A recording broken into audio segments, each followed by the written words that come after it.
My name is Father John Kimani, the parochial vicar of Cathedral Basilica of St. Francis of Assisi here in Santa Fe, New Mexico. Today I would like to share with you a message of encouragement of finding the purpose of life during this time of pandemic. And the famous story of the pencil maker will help us to achieve that purpose, or maybe help us to navigate that purpose that we are yearning during this time. One day, the pencil maker took the pencil aside just before putting him into the box and said, "There are a couple things you need to know before I send you into the world. Make sure you always remember them and never forget them, and you'll become the best pencil ever lived.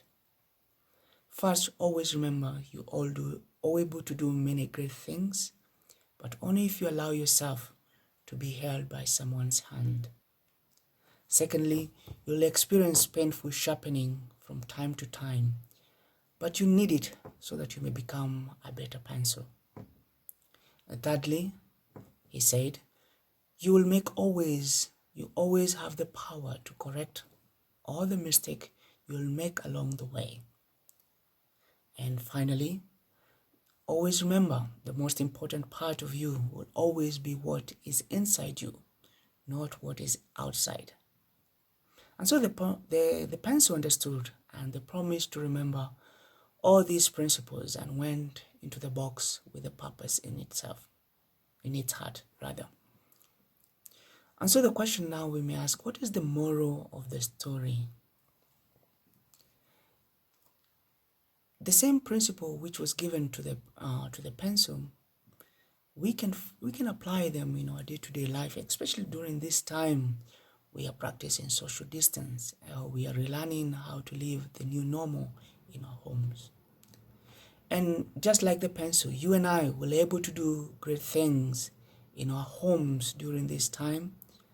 But if you only allow to be held by God's hand, and much more allow other human beings, our children, our wives, our friends, our neighbors, to access the many gifts that we possess in our lives. And secondly, like the pencil, you and I will experience painful sharpening from time to time as we try to find the new normal.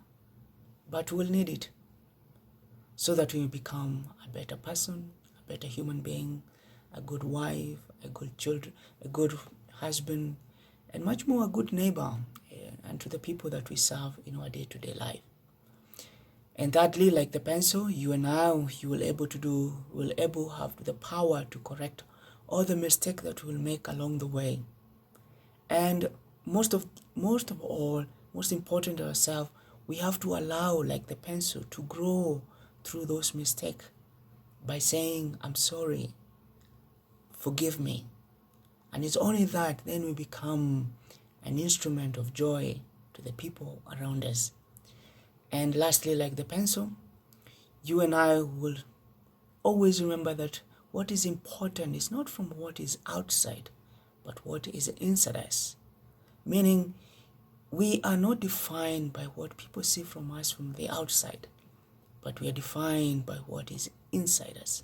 As the psalmist will say, "From the heart the mouth speaketh," meaning that we are not defined by what people see from us, but from what comes out of our hearts.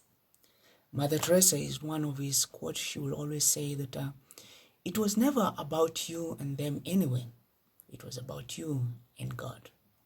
And so finding purpose is knowing who you are and why you are here on earth for, why you were created for. And for you to achieve these, first of all, you have to know, where are you now? It's finding where are you now. It's very hard to change anything, including ourselves, if we don't know where we are now.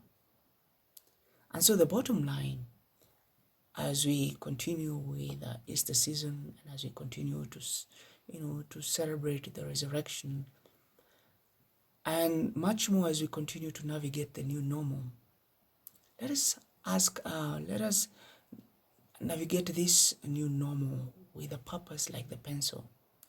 Let us allow ourselves to be held by somebody else's hand. Let us allow ourselves to make mistake and able to grow with them. Let us allow ourselves to know that what is important is not what people define us from outside, but what God defines us. And much more, let us also, like the pencil, have the purpose, to encounter His mercy and love. And so may the joy of the Easter continue to strengthen us during this time of pandemic. And may the risen Lord continue to bring that healing that we are seeking, that comfort, that joy, so that above all, we may find that comfort that we are yearning during this time. Alleluia, alleluia.